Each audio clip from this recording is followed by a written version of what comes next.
e profunda.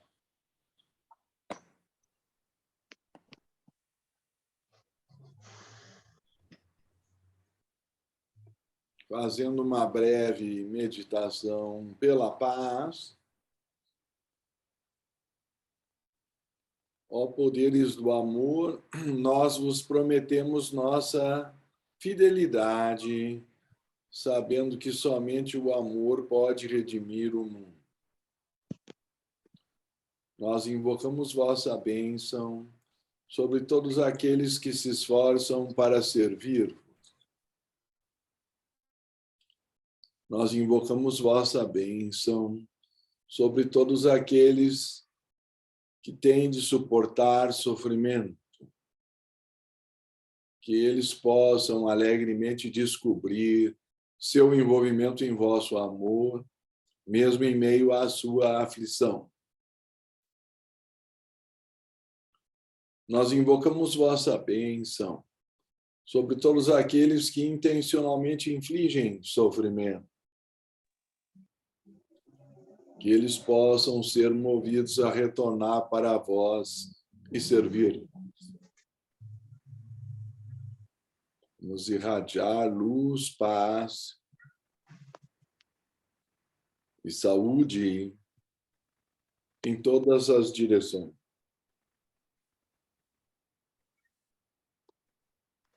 Paz a todos os seres.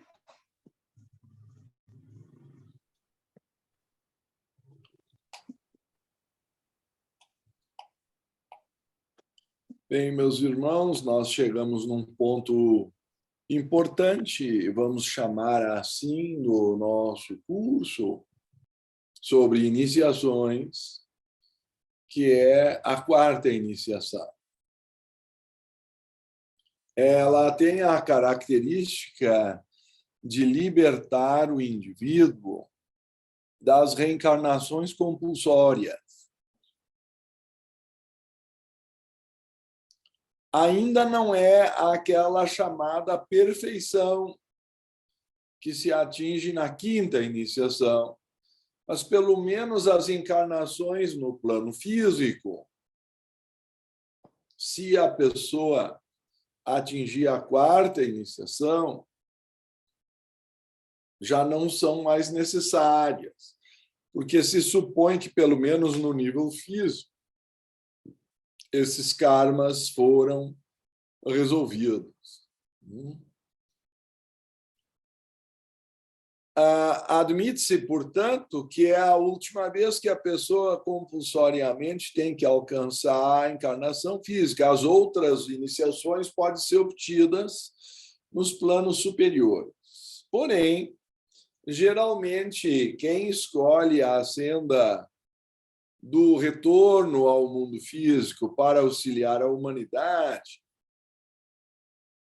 acaba, por consequência, tomando ainda esse caminho, e aí é considerado, em média, o intervalo entre a quarta e a quinta iniciação, se a pessoa optar voluntariamente por reencarnar, normalmente toma mais 7 encarnações. Então, vocês vejam que ainda tem, ou poderia ter, um bom território entre a quarta e a quinta iniciação.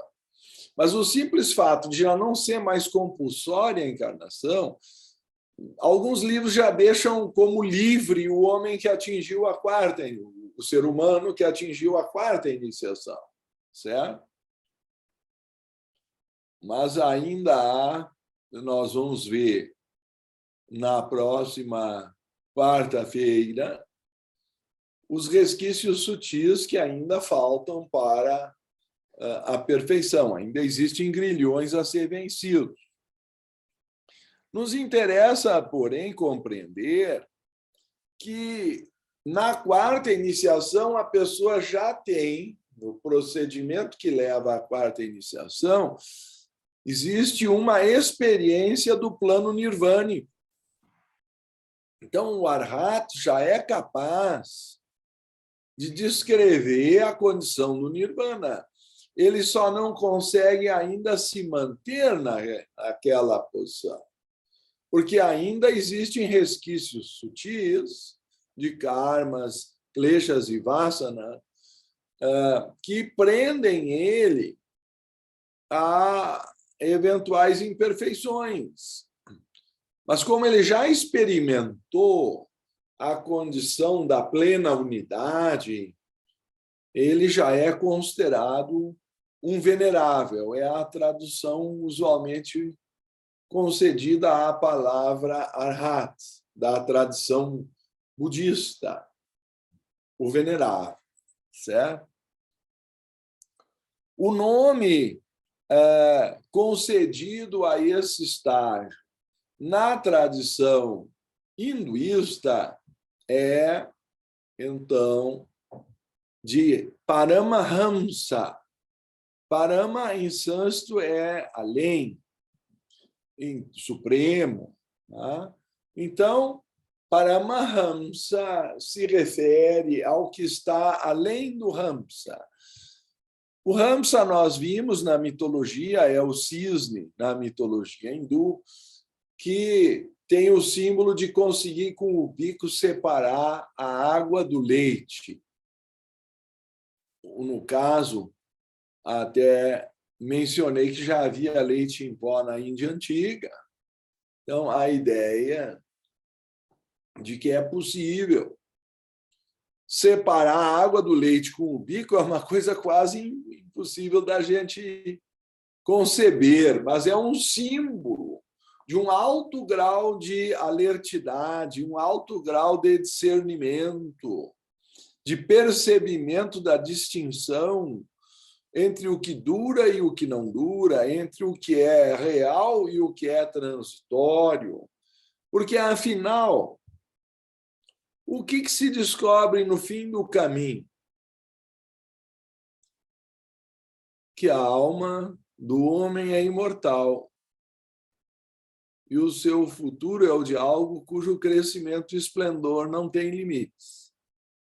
Então, descobrir a sua própria essência imortal é um processo, devido ao fato de nós estarmos tão identificados com o corpo físico,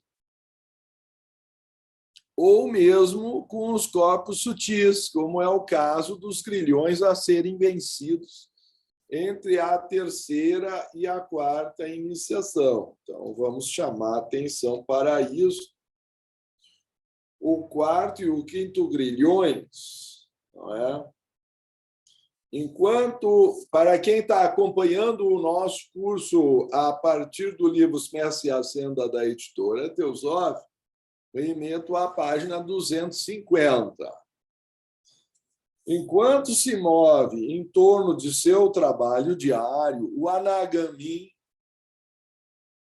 Quem é o Anagami? É o que tem a terceira iniciação, chamado Hamsa no hinduísmo e Anagami, ou aquele que não volta, no budismo. Nós vimos também que na tradição cristã isso corresponde a terceira iniciação, que se dá no corpo causal, é ao nome de transfiguração do monte, né? Porque as iniciações no cristianismo estão associadas, por analogia, à vida do Cristo, do nascimento até a ascensão. Então, é claro, é um simbolismo. O nascimento é quando o Cristo nasce no nosso coração. Já dizia belamente Ângelo Silésios, em vão teria o Cristo nascido há 2000 anos na Galileia, se não pudesse nascer hoje no meu coração. Então, aqueles que têm a visão do Cristo só crucificado na cruz, têm uma visão materialista, física do Cristo. Mas quando é dito por São Paulo, sinto em mim novamente as dores do parto, até que o Cristo seja formado em vós, na Epístola aos Gálatas, 19, ou quando ele também diz Cristo em vós, a esperança de glória, em Colossenses 1:27, Ele está se referindo ao Cristo como luz. O Cristo como um ser que existia antes do corpo de Jesus. Uma das grandes confusões bíblicas se dá quando Jesus afirma, ou melhor, eu suponho o Cristo, né, que ele é mais antigo do que Abraão. E houve uma reação geral. Como que ele poderia ser mais antigo do que Abraão, se ele era um garoto de 30 anos e Abraão teria vivido séculos antes? Né? Mas ele não estava se referindo ao corpo físico, mas o seu corpo de luz, o seu corpo imortal. É isso que se descobre ao final da senda como uma realidade. Né? Mas as pessoas têm uma visão em geral, é compreensível até certo ponto, materialista, e materializam a própria religião. Então, quem quiser ver o nome das iniciações no Aos Pés do Mestre, está na página 120. Tá? Então, tem duas opções. Tem a opção mais sólida, porque é um livro mais espesso, e tem a light, que é de bolso. Né? Então, vocês têm duas opções para nos acompanhar aqui. E o sentido do nascimento do Cristo em nosso coração, então, no cristianismo, representa a primeira iniciação. A segunda iniciação é representada pelo batismo no Rio Jordão, quando a pomba branca da verdade desce sobre ele. Aí, mais propriamente, sua missão começa. A terceira iniciação se dá no Monte das Oliveiras, na Transfiguração, e a quarta, que nós vamos tratar hoje, é mais complexa, corresponde à Semana Santa, desde o seu momento de glória ao ingressar em Jerusalém, até a sua morte e ressurreição no Gólgota, depois de sair do sepulcro. Né? O Gólgota, o Calvário, quer dizer caveira, para quem não lembra das aulas de latim, ou talvez não tenham tido aulas de latim, mas, enfim, houve um tempo que se aprendia isso na escola. Né? Então, com isso, eu queria lembrar a todos que a quinta iniciação, obviamente, é a ascensão aos céus. Então, nós vamos deixar a quinta, eu volto a dizer, para a próxima quarta-feira, e hoje tentar entender esse grande movimento que é representado pela Páscoa no cristianismo, ou pela ressurreição dos mortos, ou que no hinduísmo e no budismo corresponde a ter morrido para todos os pecados físicos e não precisar mais reencarnar fisicamente. Portanto, a libertação do ciclo de nascimentos e mortes, no que tange, pelo menos, a esse plano. Certo? A reencarnação não sendo mais compulsória. Então, isso é um estágio que corresponde à primeira percepção do nirvana, como eu mencionei, e, portanto, já se encontrou até o fim do caminho, só não se conseguiu chegar a ponto de manter-se lá. Fez uma visitinha, né? Fez uma visitinha num samadhi, é chamado Nirbidya Samadhi, ou alguns chamam Nirvikalpa. Nirbidya no Yoga, Nirvikalpa no Vedanta, mas são estágios muito profundos de consciência que caracterizam, então, o Paramahamsa ou o Arhat. Eu vou voltar à página 250, quando é falado do quarto e quinto grilhões. Nós já tínhamos falado do primeiro, segundo e terceiro, não é? Que estão relacionados a vencer a ilusão do eu, vencer a dúvida e incerteza e vencer a superstição. Isso leva o indivíduo ao treinamento para a segunda e terceira iniciações. Agora, da terceira para a quarta, ele precisa vencer mais dois grilhões, Kamaraga e Patiga, geralmente traduzidos por apego ao prazer das sensações, tipificado pelo amor terreno, e qualquer possibilidade de irritação ou aversão. Então, Patiga é o outro lado. Tá?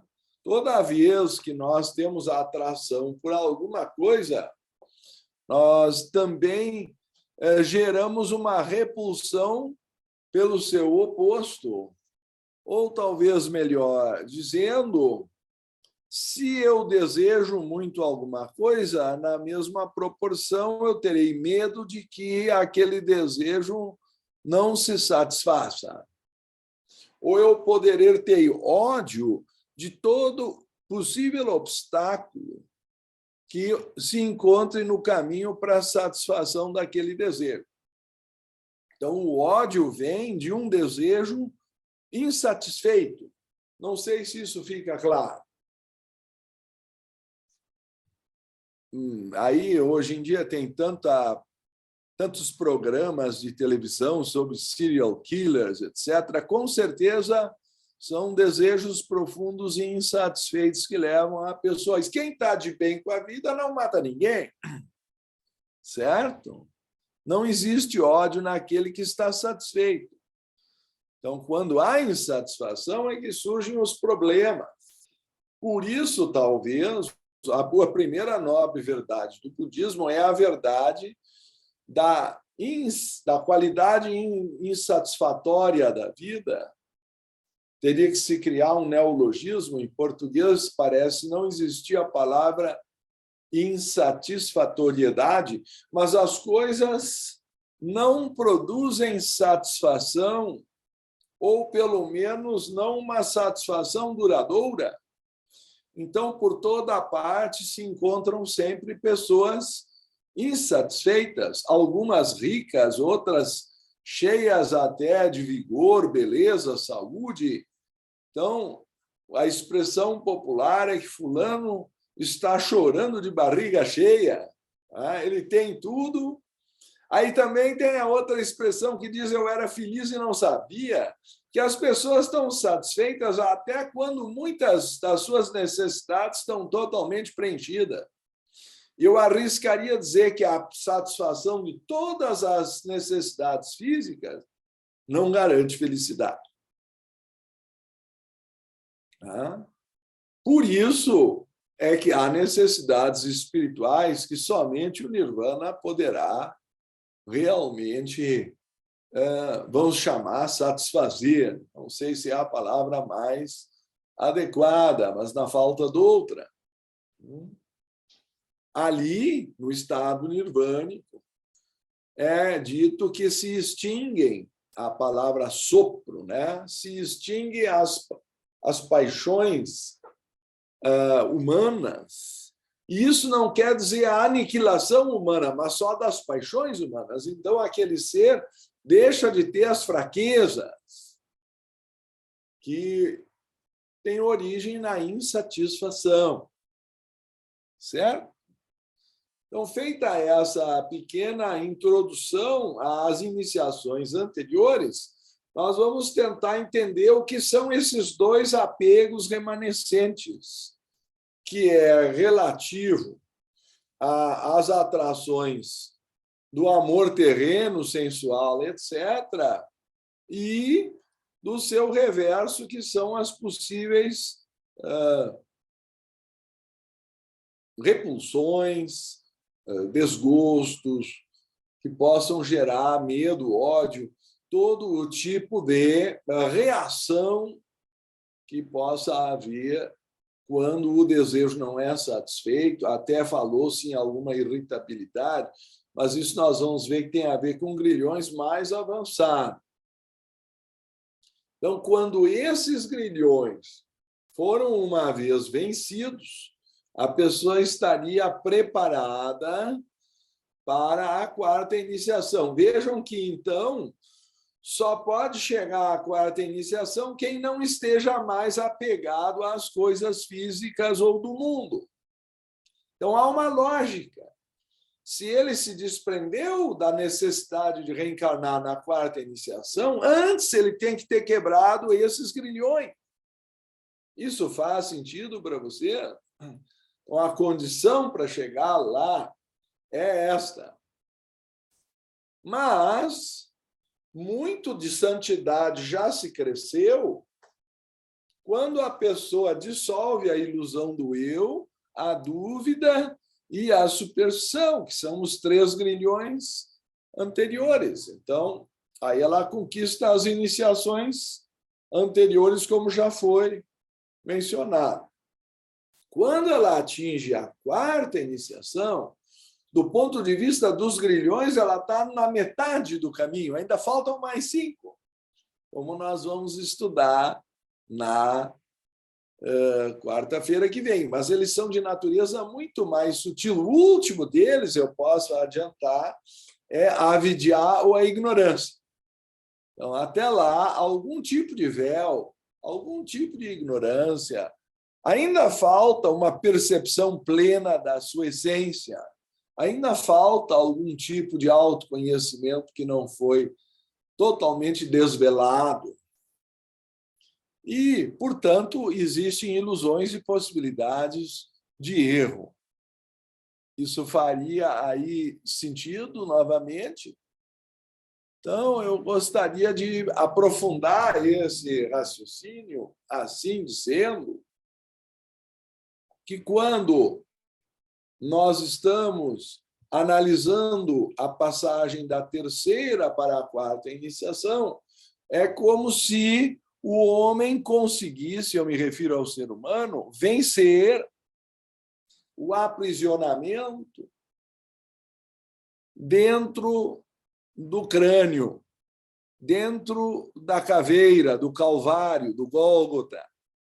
E isso se dá, para quem conhece um pouco do cristianismo esotérico, porque o nosso ser está preso dentro da cabeça e no estado de vigília, representando os 5 sentidos, os olhos, os ouvidos, as narinas e a boca. Então, são 7 orifícios na cabeça que tem, se vocês pegarem o volume 6º da Doutrina Secreta, uma série de correspondências setenárias, inclusive com os veículos da consciência e tudo mais. Então, aí remeto, porque são tabelas e mais tabelas de correspondência setenária. Mas o ponto essencial é compreender que a divindade está aprisionada dentro do crânio. Ela está, por assim dizer, crucificada nos ossos do Calvário. Então, isso é um simbolismo do aprisionamento da consciência no corpo. E é por isso que o grau de Arhat experimenta uma libertação quando é removido o último chakra, se abre, é removida a pedra que está prendendo ele dentro do sepulcro da caverna, se vocês conhecem, que é essa caixa craniana, que representa a consciência e os 5 sentidos, quando o indivíduo está encarnado, ou seja, dentro do corpo. Então, do sentido esotérico, eu não sei se é possível fazer uma projeção aqui. Vocês percebem que o artista teve a habilidade de colocar uma parte que é Deus da Capela Sistina dentro do crânio, inclusive com a mão saindo entre os olhos, como o símbolo do Ureus, ou da serpente que sai entre os olhos do faraó, que é o símbolo da clarividência. Então, eu achei muito extraordinária essa composição e que é artística sobre a arte já realizada e conhecida da Capela Sistina, de Rafael. Né? Então, Michelangelo. Então, aí nós temos a questão fundamental de que, quando a consciência consegue remover a pedra e sai do sepulcro, é a ressurreição dos mortos, porque é como se presa dentro dessa caverna, presa dentro desse crânio, a alma ou a consciência está crucificada ou aprisionada. É a divindade presa em nós. Então, a possibilidade da Kundalini subir, abrir a última porta, que seria o simbolismo, então, de remover o último ponto. Eu insisto que em todo batismo se unge o topo da cabeça, e também na extrema-unção, porque ele é considerado o sacramento do ponto de entrada e o último, o do ponto de saída. Também no crisma e nas ordens sacras se faz unção desse ponto no topo da cabeça. Eu suponho que vocês saibam que é o chakra mais desenvolvido, que é chamado chakra das 1000 pétalas, embora, segundo Lipiter, sejam somente 972, das quais 960 ao redor da cabeça e 12 douradas no núcleo, que, quando atinge a plena floração, porque Padma quer dizer lótus, né? Os chakras são comparados a flores na tradição oriental. Então, ele cria a aura dourada do santo, porque ele reverteu o chakra coronário, como também é chamado, Sahasrara, e essas 12 têm uma conexão idêntica com as 12 do coração. Tem um canal de luz, que é um nadi especial que liga o coração ao topo da cabeça, porque esse é o ponto pelo qual a estrela entra e depois sai.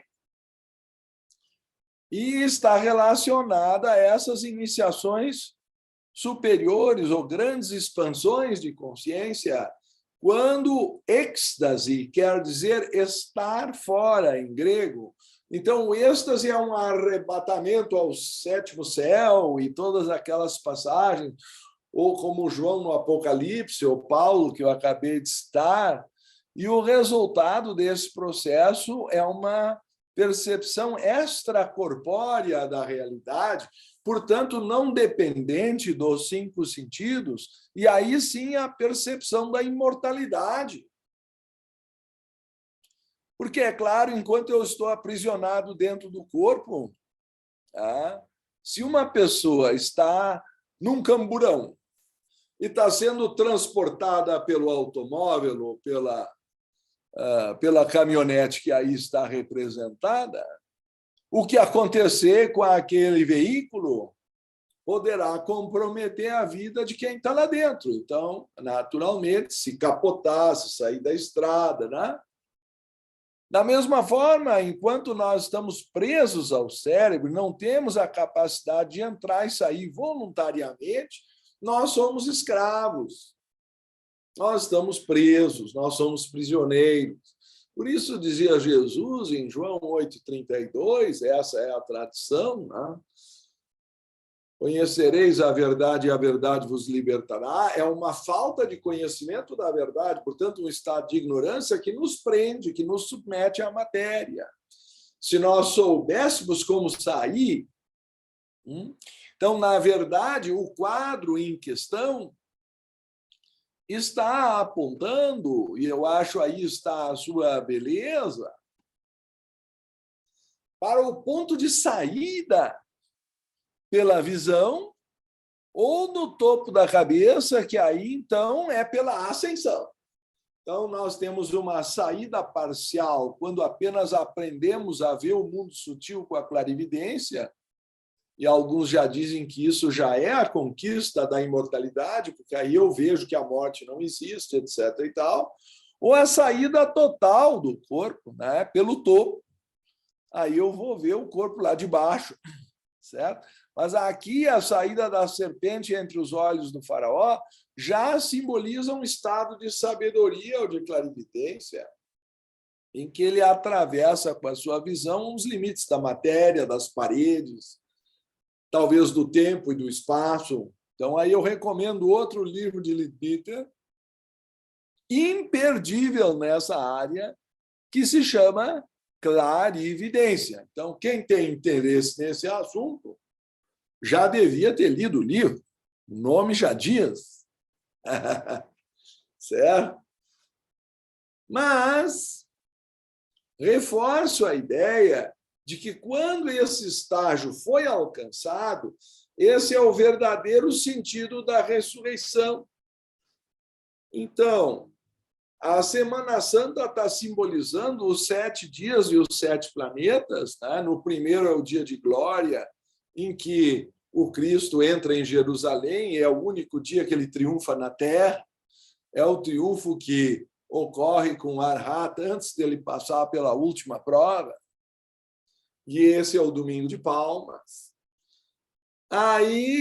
E aí ele já entra sobre o jumento, o que quer dizer que ele já dominou o quadrúpede, o quaternário, a base da pirâmide, que é o quadrado, né? Se ergue sobre ele o triângulo. Então, uma grande iniciação, na verdade, 3 iniciações foram vencidas, e agora ele está na direção do ápice da pirâmide.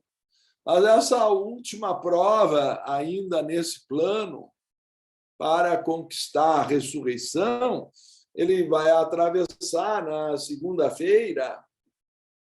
O quaternário, só para lembrar, é o corpo físico, o duplo etérico, o corpo vital, o corpo emocional, o astral, e o corpo mental inferior, concreto. Né?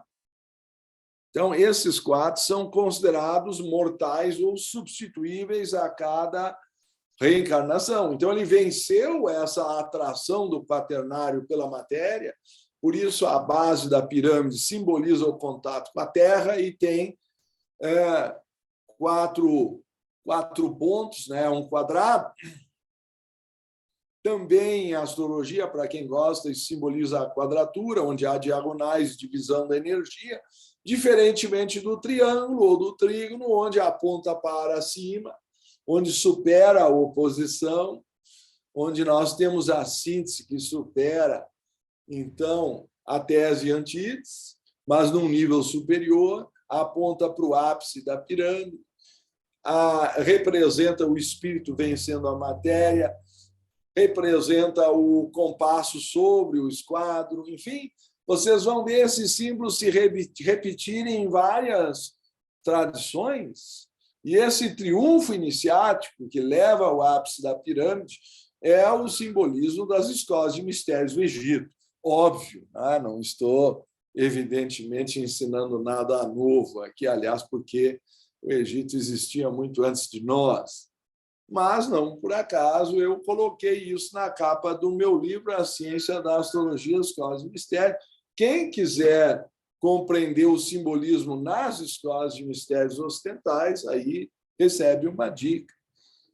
Não é a melhor ainda, talvez, A Pequena História da Maçonaria de Leadbeater, que já é um livro que exige um pouco mais de conhecimento de história desse simbolismo iniciático ocidental, mas, enfim, acho eu, obras que indicam essa disposição progressiva de libertação pela linguagem ocidental. Na segunda-feira, ele se esconde na casa dos seus discípulos, dos seus amigos que o recebem. Então, a segunda-feira santa é o dia da lua, é o dia da casa, é um dia canceriano. A terça-feira é um dia de Marte, então a polícia do Sinédrio, o exército do Sinédrio, o procura, mas ainda não o encontra, porque ele está ainda bem resguardado pelos amigos da segunda-feira. Na quarta-feira acontece a tragédia, o dia de Mercúrio, Mercari, miércoles, certo? Se vocês conhecem, pelo menos em espanhol, lunes, martes, miércoles, jueves e viernes, o mesmo se dá em francês e latim, as tradições. Só no Brasil, devido à língua portuguesa, não é? Devido à Inquisição portuguesa, eliminou qualquer traço pagão associado aos planetas. E aí nós temos essa história de segunda-feira, terça-feira, quarta-feira, que os estrangeiros vêm aqui e têm dificuldade de entender que o Brasil está sempre em férias, né? Porque feira vem de féria em latim, é o país das férias. Sábado e domingo não se trabalha e de segunda a sexta são férias, certo? Isso é a Semana Santa da Inquisição Portuguesa. Se é que vocês não sabem de onde se originou essa barbaridade, né? Então, na quarta-feira, o dia do mercado, miércoles, né, Mercúrio, a tradição diz que Jesus é vendido por 30 moedas de prata por um traidor. Então, o dinheiro soou mais alto. Na quinta-feira, é o dia de Júpiter, é o pecado da gula, mas também é representado pela necessidade de absorver, de engolir, por assim dizer, a divindade, para saciar a sede da vida. Então, somente o pão celestial, a hóstia, ou o famoso banquete da última ceia, em que ele dá o seu próprio corpo e o seu sangue, simbolicamente. Então, ali nós temos a Sagrada Eucaristia, que é o sacramento que neutraliza o pecado da gula, que simboliza a insatisfatoriedade no cristianismo, tá? Porque nós estamos sempre tentando preencher esse vazio, mas nenhuma coisa material pode, de fato, preenchê-lo, só o pão da vida. Isso é o simbolismo do esoterismo cristão, que às vezes é esquecido, quem sabe hoje é o dia de nós relembrarmos, porque essa Semana Santa são os estágios da quarta iniciação, da Páscoa, do Renascimento e da Ressurreição, que hoje em dia, só para vender chocolate no shopping, e ainda por cima posto por um coelho. É como que um coelho põe ovo e ainda de chocolate? É um problema que eu deixo para vocês resolverem depois, tá? Mas no simbolismo original, a sexta-feira, o dia da paixão, ele então é levado ao açoite, condenado. Por quê? Porque Judas teria dito onde ele estaria na quinta-feira. Essa informação foi vendida no dia do mercado, e aí encontram ele na passagem da quinta para a sexta, e aí acontecem todas as tragédias do Horto do Getsemane, em que os outros dormem ao invés de fazer a vigília, o que significa que ele sobe a um nível espiritual que os outros não conseguem acompanhar. Mesma coisa acontece no Monte da Transfiguração das Oliveiras. Se fosse um monte físico, como alguns discípulos até mais jovens iriam dormir ou não conseguiam acompanhar o mestre, que era, então, talvez até em relação a alguns mais idosos. Então, não teria sentido essa passagem de subir o monte. As iniciações costumam se dar no topo do monte, certo? Exceção feita, talvez, a primeira, porque se dá na manjedoura, é um estágio original e inicial, e a segunda, que se dá no Rio Jordão, mas logo depois ele é levado ao topo do monte para passar as provações, se vocês lembram da Escritura.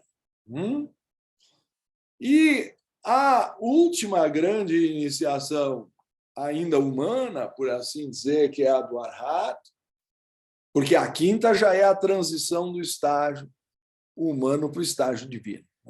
A pessoa que atinge a quinta iniciação pode usar um corpo humano, mas o sentido da palavra humano não se aplica mais em suas fraquezas àquele ser. Ele é um Mahatma, é uma grande Atma, um grande Nirvana, portanto, que a consciência átmica corresponde ao Nirvana no budismo.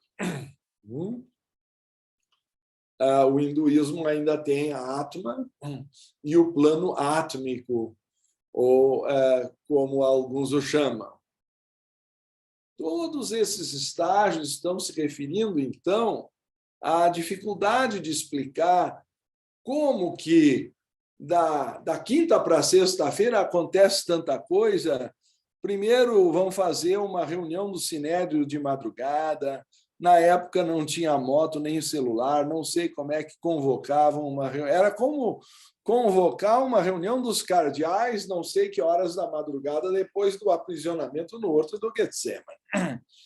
Aí tira todo mundo de camisola para fazer o julgamento. Aí ele é julgado dentro do Sinédrio. Aí, uma vez condenado, é levado a Pôncio Pilatos, que, por sua vez, era o governador. Também tiraram o governador da Câmara. Eu não sei se vocês já tentaram fazer a cronologia, mas acontece tanta coisa entre a quinta e a sexta-feira que Leadbeater argumenta que isso já é uma prova de que é um processo simbólico e não cabe no mundo físico todos os eventos, no tempo e no espaço. Bom, mas aí depois ele é açoitado. E, por último, sim, aquilo que frequentemente acontece, escolhem o ladrão, escolhem Barrabás. Então, essa história também é antiga. E aí, depois, nós vamos ver que o Cristo é humilhado, passa por todo o processo da coroação por espinho. E o resultado é que ele desce aos infernos depois da morte. Então, o sábado corresponde ao sábado e o dia de Saturno. Viernes, vocês perceberam, a paixão é o dia de Vênus, né? O sentido da palavra patós, paixão e suas outras implicações, eu acho óbvio. E o resultado de tudo isso é a descida aos infernos, no sábado de Aleluia. O que Jesus teria, ou Cristo, fazer nos infernos se os outros já estavam condenados? Então, essa é uma grande pergunta. Eu acho inconcebível ou blasfema a ideia de que ele foi lá só para se divertir. É óbvio que ele foi pregar aos espíritos na prisão, é assim que fala a carta de Pedro. Conclusão, eles eram salváveis, portanto, não estavam condenados, apesar de já estarem no inferno, segundo os credos. Portanto, naquela época, ainda existia o ensinamento da reencarnação no cristianismo primitivo. Esse é um assunto que eu discorro longamente na minha dissertação de mestrado em Filosofia da Religião na UNB. É claro que no tempo que nos resta não poderíamos aprofundar isso, até porque não é interesse nosso desenvolver só uma religião. Nós estamos, como bons teólogos, fazendo um estudo de religião comparada. Então, nós estamos estudando o simbolismo do Paramahamsa, que está além da capacidade do discernimento, o Vijnana Maya Kosha, que é o corpo causal, ele já está no corpo búdico, né? Que é a luz de Atma, então ele já experimentou a Atma, o Nirvana, mas ainda indiretamente ele não consegue se manter. E o resultado é que ele consegue transcender o ponto mais denso. Leadbeater sustenta, agora eu vou fazer menção a outro livro que é A Gnose Cristã, livro póstumo de Leadbeater, de extrema importância. Para quem gosta desse simbolismo que estamos citando, ele sustenta exatamente que a descida aos infernos, na verdade, é pontos piletos, em grego, o mar denso, é o sétimo suplano astral, é o que alguns espíritas chamam de umbral, e ele vai lá tentar salvar as almas que estão aprisionadas naquele nível, para ter uma reencarnação melhor depois de ascender ao céu, mas fica sem sentido com a perda da reencarnação no Concílio Constantinopla II. O que ele vai fazer lá se não tem salvação para aqueles que estão no inferno? Vocês percebem que algo não está bem contado na história do cristianismo, porque esse dogma da danação eterna, que eu considero o maior absurdo filosófico de todo o cristianismo. Aconteceu no século VI. Jesus Cristo não ensinou isso. Nunca chocou vocês que Deus levasse seus próprios filhos para tortura eterna no fogo do inferno e não tem mais volta? Onde está o sentido de perdão? Onde está o sentido de amor que dizem alguns ser a essência do cristianismo? Aliás, é o que se ouve do próprio Cristo se levamos em consideração a autoridade da Escritura, que ele diz que quem conhece a mim conhece ao Pai, que deve-se amar o próximo como a si mesmo, perdoar sempre, oferecer a outra face. Toda a ideia de se pecar 7 vezes ou acompanhar o irmão por mais 7 ou 49, enfim, todas aquelas chances que se deve dar são símbolos também da compaixão de Deus nos dando a reencarnação, porque aí eu tenho chance de resgatar aqueles eventuais erros que foram cometidos.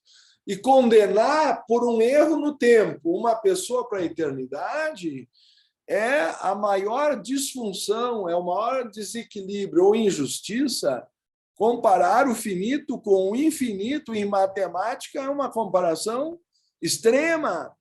Não poderia haver blasfêmia maior, porque transformaria, então, a divindade num agiota cósmico que cobra juros infinitos de um erro finito.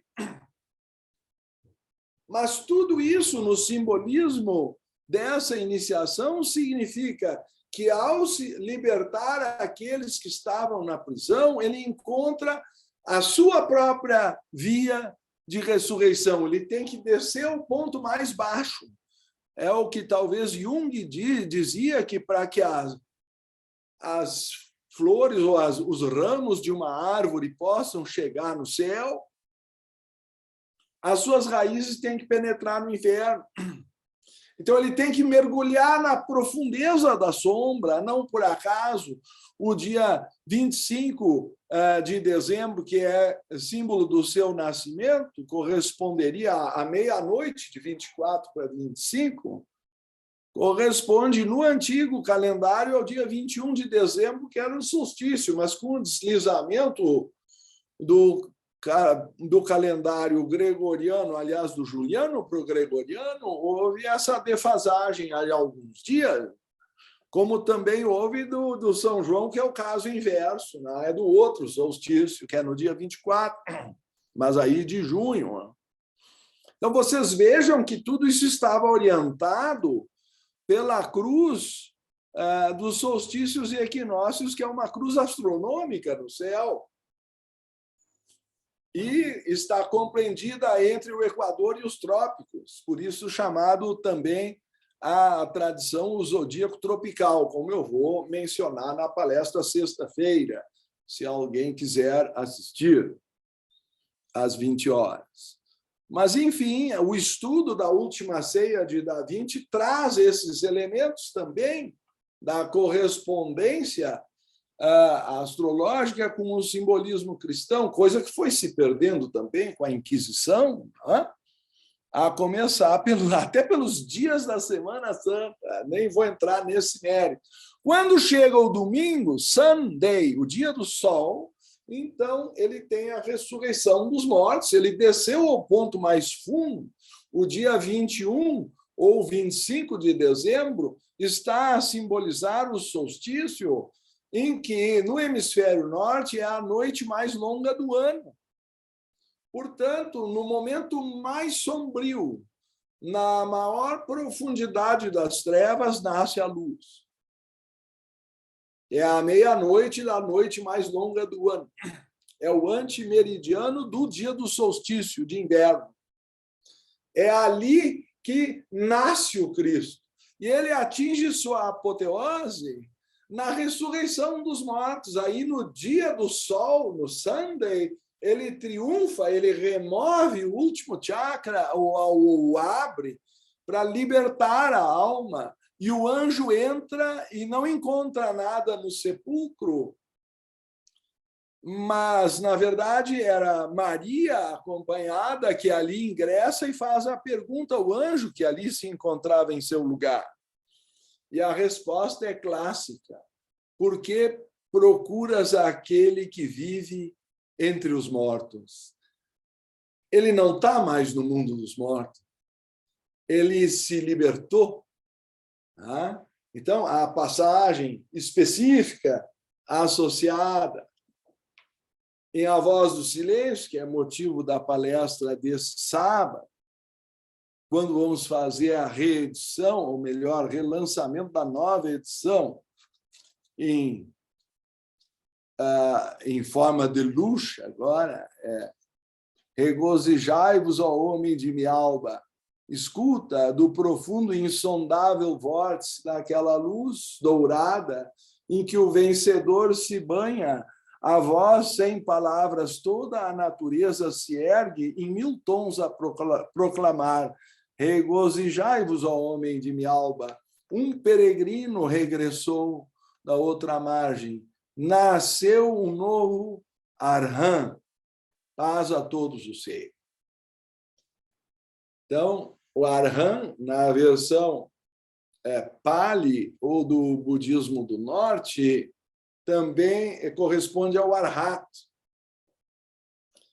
São nomes que se dão àquele que atingiu o grau de venerável, que atingiu a ressurreição dos mortos, que conheceu o nirvana e a imortalidade de sua própria alma, que transcendeu as limitações da vida física e não é mais obrigado compulsoriamente a se reencarnar, embora ainda existam provas para ele vencer, para se tornar totalmente senhor dos caminhos da entrada e da saída e desfazer a última ilusão da separatividade, vencendo, então, ou seja, tornar-se permanente aquilo que ele experimentou num momento iniciático, como o Cristo teria dito em João 14:20, naquele dia sabereis que eu estou em meu Pai, e vós em mim, e eu em vós. Essa unidade que é o assombro do iniciado, que ele descobre que toda a vida é, na verdade, uma só. Que há somente uma lâmpada no universo, ainda que possa parecer haver vários filmes em cada mente humana. Mas é que a mente está filmando ou passando o seu filminho dentro dos 5 sentidos, e a luz da divindade entra para nos dar a consciência, Chaitanya, pelo Sahasrara Padma. Quando essa porta se abre, se descobre que só há uma fonte de luz, uma lâmpada, que, portanto, é capaz de penetrar em todos os filmes, como a luz do sol é capaz de penetrar em todos os poços, ou nas poças, ou refletir-se nos rios, ou nos mares, ou em todos os oceanos. Mas é somente um sol. O resto é tudo reflexo. Então, o ser humano é apenas um espelho de Deus. Não sei se há perguntas, comentários, ou vocês estão vendo que o mais difícil vai ser ir da quarta para a quinta, mas aí fica até difícil de explicar o que vem depois. Por enquanto, o triunfo sobre a reencarnação compulsória e a primeira experiência do nirvana já é um coroamento que torna o homem livre no atingimento da condição de Arhat, de Paramahamsa, ou do Cristo ressurrecto, chamado também de Cristo radiante ou Cristo fora da cruz. Ele se libertou da cruz da matéria ou dos solstícios e equinócios. A alma dele não está mais presa à reencarnação compulsória em sua roda.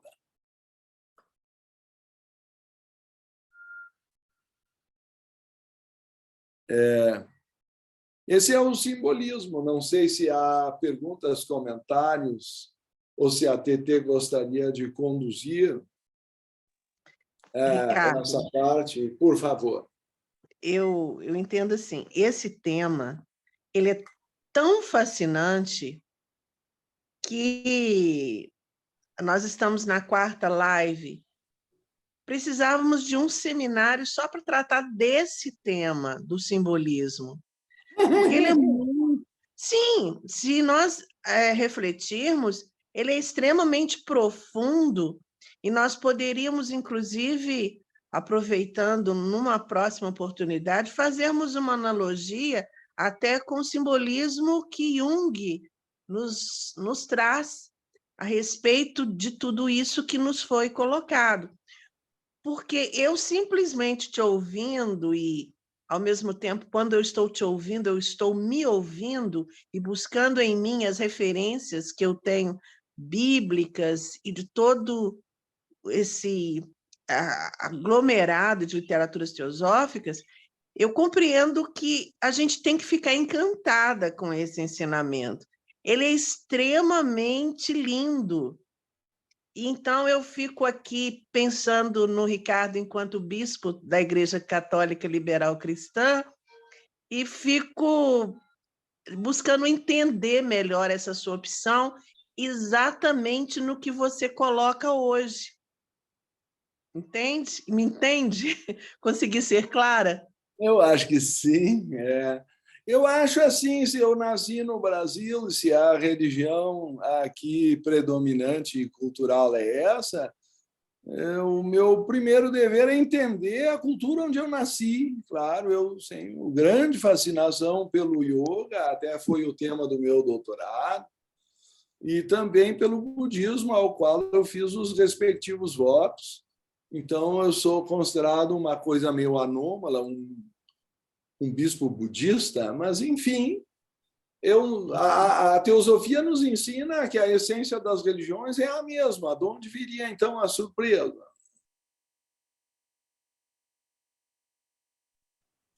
Eu posso fazer Mas se uma eu não pergunta? compreendo a minha própria religião de berço, como é que eu vou compreender as outras? A teosofia não prega necessariamente que a pessoa tem que abandonar uma religião pela outra. Ela prega que todas as religiões são idênticas em seu ensinamento esotérico essencial. É o que diz o Mahachohan. Eu acho talvez a passagem mais linda da sua própria carta.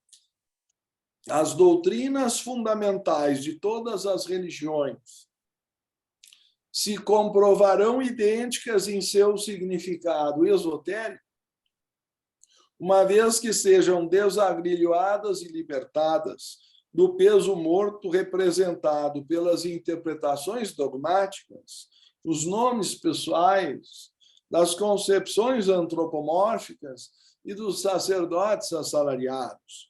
Osíris, Krishna, Buda e Cristo serão apresentados como nomes diferentes de uma mesma estrada real para a bem-aventurança final, o Nirvana. Eu acho plenamente relacionado ao nosso curso de iniciações, que nós somos Osíris, Buda, Cristo em treinamento. Nós somos... esse é o nosso potencial imortal, nossa herança divina. Nós somos herdeiros da imortalidade e da onipresença de Deus em sua unidade. A vida una, essencialmente, que permeia toda a manifestação. Eu posso fazer uma pergunta? Por Estão me favor. ouvindo? Sim. Érica, estão me ouvindo? Estamos Sim. te ouvindo, Érica. Tá. Claro, em alto e bom Oi, som. boa noite já, né? Boa noite. Eu estou um pouco resfriada hoje, mas vou tentar botar meu raciocínio. Essa coisa que não basta matar, você tem que decapitar, né? Como a gente viu em João Batista e em algumas outras pessoas que sempre queriam a cabeça. Então, hoje você colocou bem isso, que o nosso Deus, né, está na nossa caixa craniana, né? E que daí é que a gente vai abrir e evoluir, né? E chegar no nirvana, no caso. Eu posso estar falando errado porque eu tenho muito pouco tempo de estudo, mas eu queria colocar assim, o que eu Acho que entendi. está muito bem a ideia. E aí outra coisa que eu percebi é que, além de matar, não é o suficiente, decapita. E decapita no chakra, nos 3 chakras superiores. Então, é como se quisesse realmente, quando você decapita alguém, porque eu estudo eubiose, né? Sim, Eu eu não estou. sei se tu lembras também, eu Hum, suponho que seja o caso, de Hércules, ele tem que matar a Hidra de Lerna. Então, ele tem que não só cortar as cabeças, como tem que cortar a cabeça na raiz, porque senão nasce outra. sim. Então, esse simbolismo, eu não sei se tu conheces, de um certo livro que o pessoal conhece a minha paixão, que é o Aos Pés Uhum, do uhum, Mestre. Tu me permites ler apenas o número 20, ou o claro. parágrafo 20?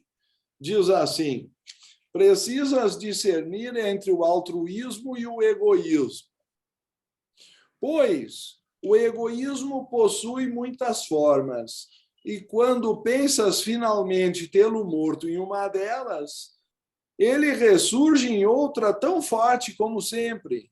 Então, o problema desse trabalho de Hércules é que ele matava ou cortava uma cabeça, mas nascia outra. Quer dizer, se não for o âmago, se não for a raiz, que é a avidya, ou a ignorância, ou da perda da visão da unidade, da vida una, o egoísmo sempre ressurge. O mestre diz, porém, gradualmente, tu te tornarás em tal medida pleno do pensamento de auxiliar os outros, e não haverá mais lugar nem tempo para qualquer pensamento sobre ti mesmo. Então, a vida do Cristo é essa entrega do eu cada vez mais em favor do próximo, até que ele transcende totalmente o sentido de eu e vence essa cabeça, esse crânio, esse centro de individualidade e renasce num mundo universal e vai para a sua ascensão ao céu, simbolizado pela nuvenzinha lá, não Sim. é? Que é o símbolo do Nirvana, da quinta iniciação. Não sei Então, se quando era a nesse gente. Não, sentido. não, eu entendi.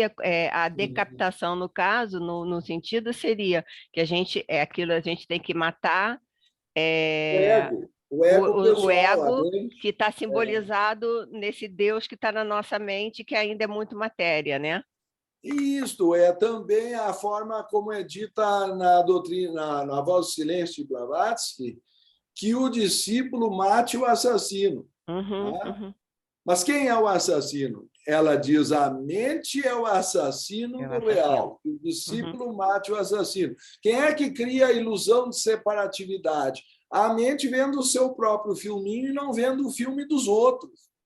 Ela não Certo. consegue se colocar no lugar do outro. Isso é falta de compaixão, é falta de empatia. Então, quando eu estou muito fixado na minha máquina de filme, no meu cinematógrafo, eu fico só projetando a minha vida. Tu sabes, as pessoas raramente dialogam. Muitas vezes são dois monólogos simultâneos. Um, na verdade, não escuta o outro, cada um só repete. Tem brigas de casais que cada um podia botar um gravador tocando e ir dormir, porque é sempre a mesma história que se repete, o mesmo argumento e a mesma resposta do outro. Vocês nunca tiveram a sensação, numa discussão, de estar ouvindo argumentos repetidos? Sim, sim. Por quê? Porque é automático. Um quer É a vencer o lei outro, do né? tomate funcionando mais uma vez. A pessoa, o ego é essencialmente um automatismo. Ele está sempre se defendendo, se justificando. Tá? Ele não pode deixar o outro com a última palavra, ele tem que dar a última resposta. A discussão nunca acaba. Então, Muito obrigada. É a mente que cria isso, não é, Uhum. Érica? Seja bem-vinda entre nós. Obrigada, obrigada. Estou muito feliz. Posso fazer uma colaboração, Ricardo? Sim, Posso fazer uma colaboração? Na por época, favor. na época da escravidão, o maior medo do escravo era ser decapitado. E aí, quando perguntaram, e aí por isso o dito popular, quando ele fazia uma besteira muito grande, ele perdeu a cabeça. Então, essa expressão, ele perdeu a cabeça, é quando se fazia uma besteira muito grande, que aí o escravo era decapitado. Aí ele acreditava que com isso ele não tinha ascensão, subia aos planos superiores. Isso vem um pouco também da tradição judaica, que, por sua vez, veio da egípcia, a ideia da múmia ou da ressurreição da carne. Então, as pessoas querem preservar o corpo e dar as honras ao corpo na hora do sepultamento, e esse é um dos motivos pelos quais as pessoas têm resistência no Ocidente a processo de cremação, porque subjacente está uma crença de que o corpo tem que estar intacto para o dia da ressurreição. Mas a ressurreição da carne, Paulo, é um simbolismo da reencarnação, enquanto a ressurreição do espírito, no sentido esotérico, é a iniciação, porque é um nascimento numa nova dimensão. Então, hoje cabe fazer essa diferenciação, porque nós estudamos já as 4 principais iniciações, para dar uma noção de que cada vez a pessoa está nascendo num novo mundo.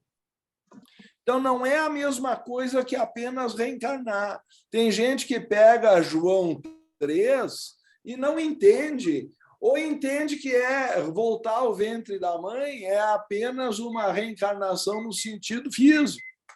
Mas, se vocês lerem com mais atenção, as passagens da Bíblia à reencarnação são referentes ao retorno de Elias. Mas a passagem de João 3 é nascer de novo, num nível espiritual, porque é preciso voltar a ser criancinha. Então, aí é um estado de consciência. E quando questionado, Jesus disse, mas tu és... porque Nicodemos lhe perguntou, terei eu que voltar ao ventre de minha mãe para nascer novamente? Aí seria a reencarnação. E a resposta do Cristo é, tu és sumo sacerdote, ou membro do Sinédrio em Israel, ele diz doutor em Israel, geralmente nas traduções, e não sabes essas coisas? Como quem diz, tu nunca ouviste falar da iniciação? Então, veja que ele está falando aí de um nascimento espiritual, é outra dimensão, não é apenas retornar ao ventre da mãe. Retornar ao ventre da mãe é a reencarnação ou ressurreição da carne. Daí o medo que as pessoas têm com o que será feito com o corpo depois de morto. É bem o que tu estás dizendo, o escravo, de repente, tinha essa superstição. Nós estamos tão identificados que achamos que mesmo depois de morto o corpo tem que ser preservado. Isso é um raciocínio egípcio, isso é um raciocínio judaico. João Paulo II foi enterrado junto com 30 centímetros do seu intestino, num frasco, tal qual os faraós eram.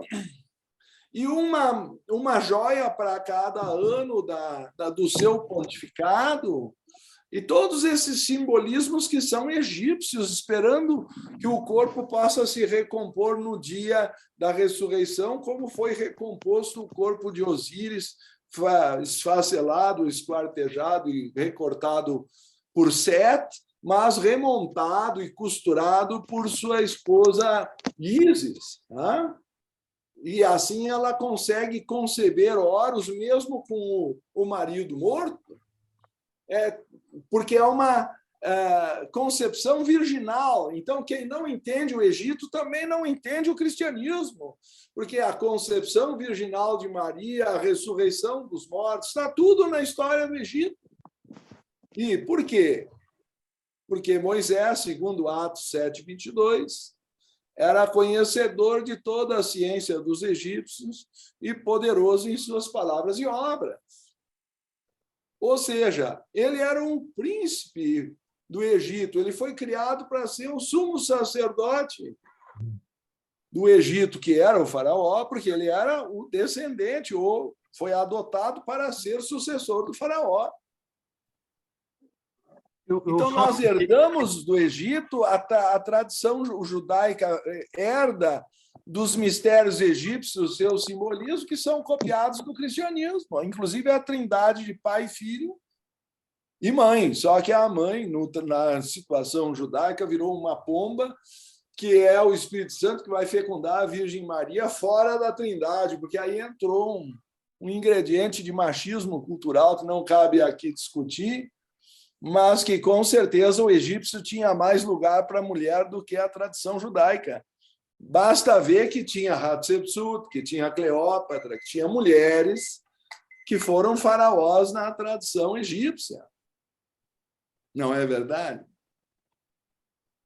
Eu tenho uma curiosidade a respeito de Solete Bitter, que assim, ele descreve tão bem os mestres de Ascenda, é como se ele tivesse vivido aquelas iniciações. Ou então a questão foi tão bem passada para ele a ponto dele poder escrever um livro e ser consagrado como uma verdade. E eu fico pensando assim, na época que eu li, assim, até que iniciação ele deve ter ido? Bom, segundo se sabe, a tradição esotérica, Bezan e outros, dizem que ele chegou à quarta iniciação. Ele dizia que ele e Bezan chegariam à quinta na próxima vida. Eu não tenho como atestar isso, não sei onde é que você carimba esse passaporte, tá bom? Mas tu mesmo disseste que ele descreve tão bem que ele deve ter passado por ela. Meus queridos, eu tenho hoje que descer aos meus infernos burocráticos e ir para uma reunião de condomínio. Vocês não vão acreditar nisso, mas é a pura verdade. Então, depois de tantas luzes, nós temos que descer às cavernas novamente, assumir nossos deveres. Então, eu vou ter que me retirar hoje um pouco mais cedo para cumprir deveres bem mais materiais, sem os quais eu não estaria também livre para estar aqui com vocês. Então, essa interdependência é que eu vou, aqui nesse momento, pedir a compreensão de todos. Evidentemente, nada impede que vocês continuem discutindo o tema, porque a função do orador, creio eu, é apenas despertar um entusiasmo pelo assunto, e sei que vocês terão muito mais a trocar entre si do que eu poderia fazê-lo indiretamente. Está bem? Eu entendo, Ricardo, que o orador ele provoca, no sentido de motivar, e a gente fica com as rebarbas das reflexões. E a Estrela d'Alva agradece a sua presença hoje, sempre muito bem-vinda, sabendo que na próxima nós vamos estar abordando a quinta iniciação e fazendo o fechamento dessas lives, prometendo uma surpresa ao final, que eu e Ricardo já combinamos. Então, eu acho que vale a pena vocês estarem atentos e convidarem, passarem o link adiante, e eu vou estar convidando os nossos participantes a seguirem conosco por mais uns 10 minutinhos, e a gente aceita as suas desculpas de ter que descer aos infernos, Ricardo. Muito obrigado. A gente que agradece. Gratidão. Obrigada, boa noite. Obrigada. Eu vou aproveitar a presença do Theo aqui. Deixa eu ver se o Theo está conosco. O Theo, ainda que você esteja de microfone fechado, como você está recém concluindo aí o curso de pós-graduação em Jung, eu gostaria de estar ouvindo de você alguma reflexão em cima do que foi colocado, se você puder nos dar esse presente. Seria possível, Theo?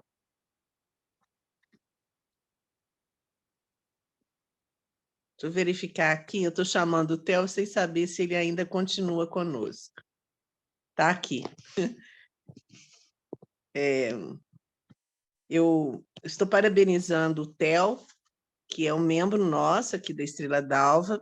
Ele está realizando mestrado em Ciência da Religião aqui na Universidade Federal, e ele mora em Barbacena, reside em Barbacena, onde ele tem feito vários cursos paralelos ao de Ciência da Religião, e concluindo agora o curso de pós-graduação de 360 horas em Jung.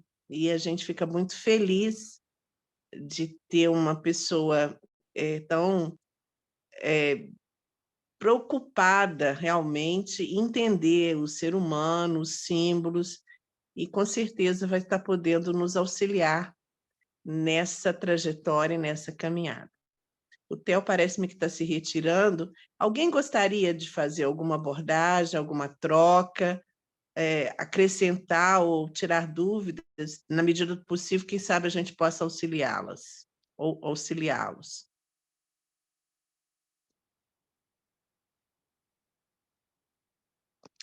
Esse tema é muito rico e ele dá margem para mais um seminário.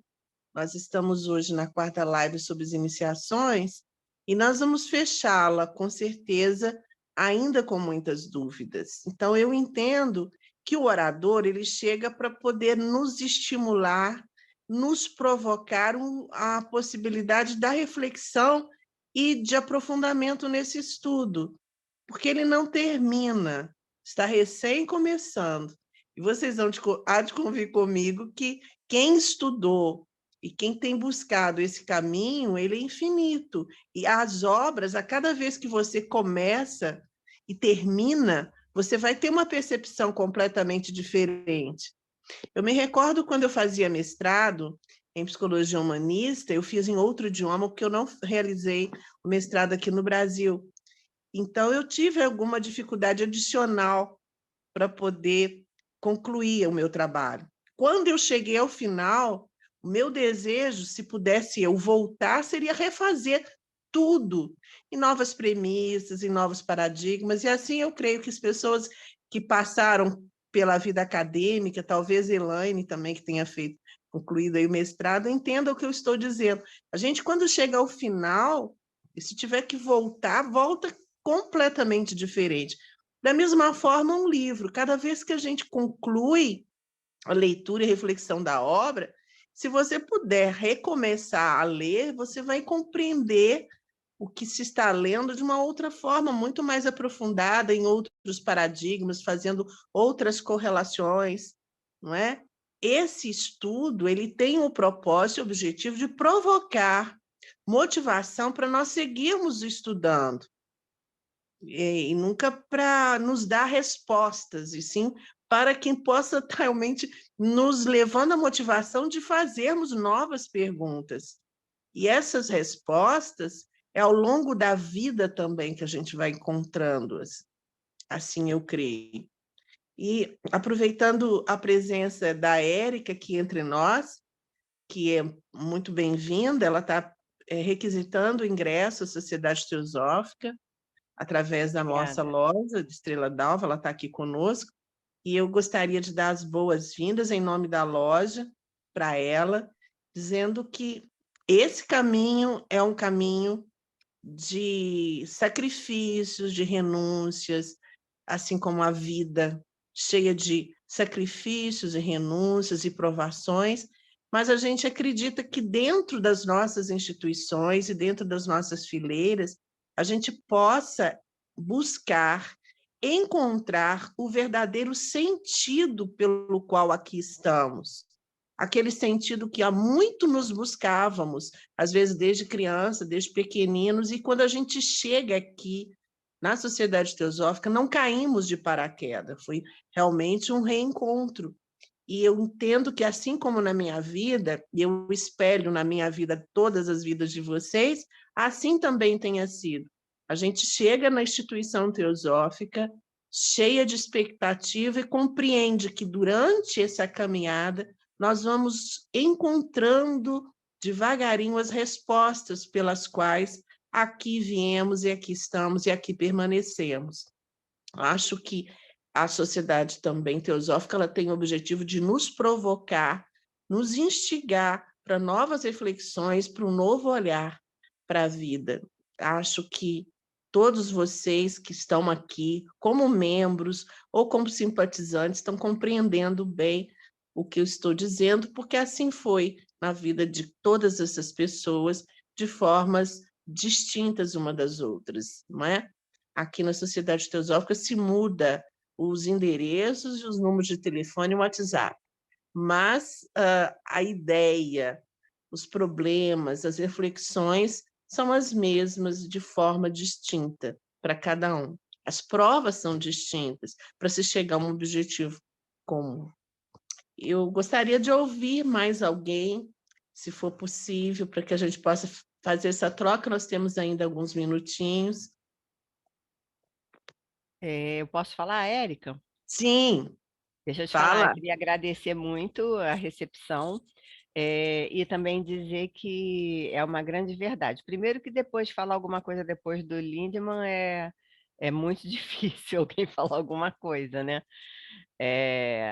A gente tem muito que caminhar ainda para poder fazer algum tipo de discussão. A gente tem que absorver tudo que ele fala e tentar aprender cada vez mais. E outra coisa em relação aos livros, isso eu tenho visto muito. Um livro que eu li há anos atrás, e hoje eu pego e eu vejo de uma forma totalmente diferente, relacionados à yoga, relacionados à sociedade teosófica mesmo, né? Que eu já venho lendo algumas coisas, né? Agora mesmo eu estou lendo A Voz do Silêncio, e na primeira, eu estou assistindo até umas palestras que vocês fizeram alguns anos durante a pandemia, foi Sim, feita, sim. maravilhosa, por sinal, e só daquele prefácio ali, daquela introdução, né, da Voz do Silêncio, que é um livro também pequeno, né? É, eu já tirei 3 páginas escritas de dúvidas, de associações com outros livros, com outras coisas.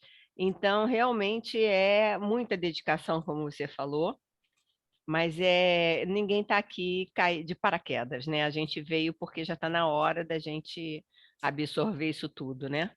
Então, Uhum. agradeço muito, estou muito feliz. Estou um pouquinho não, estou bem resfriada desde sexta-feira, porque aqui eu moro aqui na cidade do Rio de Janeiro e a gente fez um frio que a gente não está acostumado, né? E eu realmente fiquei bem, bem resfriada e que eu não ficava muito tempo. Mas estou muito feliz. Agradeço muito a recepção de todos aí e vou participar o máximo que eu puder. Obrigada. A gente fica feliz porque cada pessoa que chega é uma alma que chega trazendo uma bagagem de tantas encarnações, né? Como Reencontrando, né? Se reencontrando. como eu disse, e a Érica também corroborou aí, a gente não chegou na Sociedade Teosófica caído de paraquedas. Nós chegamos aqui com firme propósito de estarmos vivendo a nossa vida numa nova compreensão, num novo olhar. Eu acho importante a gente poder estar refletindo juntos esse movimento de busca de filosofia, de ciência, da religião, fazendo um paralelo, buscando entender qual que é o ponto de convergência e, se houver divergência, onde está o ponto de divergência para que juntos possamos chegar a um denominador comum. Ricardo e eu fundamos a Estrela d'Alva há 26 anos, no dia 8 de maio de 1996, e estamos juntos, seguimos até hoje, e eu venho acompanhando o crescimento do Ricardo, tanto em conhecimento quanto como ser humano, porque eu estou muito próxima a ele. Ricardo sempre esteve muito próximo a mim, a minha família, meus filhos em especial, E eu entendo que, de fato, ele vem corroborando na vida prática dele os ensinamentos, porque é muito importante a gente absorver os ensinamentos e colocar praticamente na nossa vida, como uma lição que foi sendo absorvida com as reflexões, porque não adianta ser só intelecto, né? É muito bonito o que Ricardo prega e do que ele fala, as reflexões muito profundas, mas se nós não estivéssemos ouvindo através de uma pessoa que, de fato, pratica no dia a dia o que ele coloca nos próprios livros que ele tem escrito e nas próprias preleções que eles nos têm feito em tantas lives distintas. Ele é uma pessoa, eu dou esse testemunho, assino, que realmente vivencia os ensinamentos. E, para a gente, um privilégio tê-lo conosco, e eu vou te dizer para cada um, eu digo vou te dizer, porque é para cada um que eu me dirijo agora, cada um de nós tem o seu recado, cada um de nós tem a sua reflexão própria, cada um de nós tem o seu propósito e o que nos ensinar e o que nos passar, cada um de nós tem a sua luz. O que importa, e aí eu costumo dizer, e eu escrevi isso no meu trabalho de mestrado, é a gente descobrir onde que está a nossa luz para podermos atualizá-la e fazê-la ser luz no caminho das pessoas que caminham junto conosco. Mas precisamos antes buscá-la dentro de nós, que enquanto ela estiver apagada, nós não conseguiremos iluminar o nosso próprio caminho, o que dirá o caminho do nosso irmão, do próximo.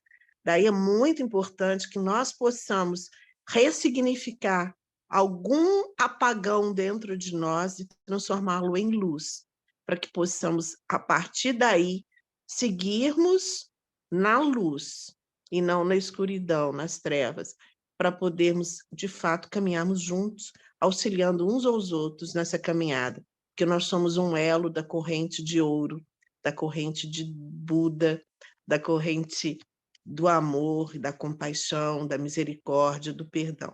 Temos, então, que realmente nos dar as mãos e, nessas possibilidades de estudos, verificarmos o quanto poderemos, juntos, refletirmos as nossas existências pessoais, as nossas mediocridades, os nossos egos, como nós nos atuamos, como nós atuamos na vida, que é um grande teatro, e nós estamos aí tentando perceber onde que o nosso papel de protagonista tem que atuar, onde, como todos esses nossos conhecimentos, a nossa gama de conhecimentos através dos livros podem nos acrescentar no dia a dia e na nossa vida. Cada um de nós pode ser para um outro um instrutor. Eu entendo a vida assim, né? Então, eu agradeço sempre a presença de cada um de vocês nas nossas lives, sabendo que cada um tem algo para nos ensinar. E nós estamos dispostos a aprender com cada um. Uma boa noite a todos. Chegamos no nosso momento para que não possa colidir com a programação agora da Sessão Nacional, que tem uma live começando nesse momento também.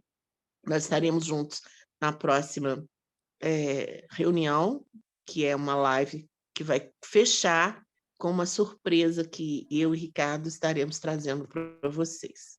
Então, fiquem atentos, porque às 19h15 da semana que vem, na próxima quarta-feira, nós vamos estar chegando aí com uma pessoa que as pessoas estão nos pedindo muito a presença conosco.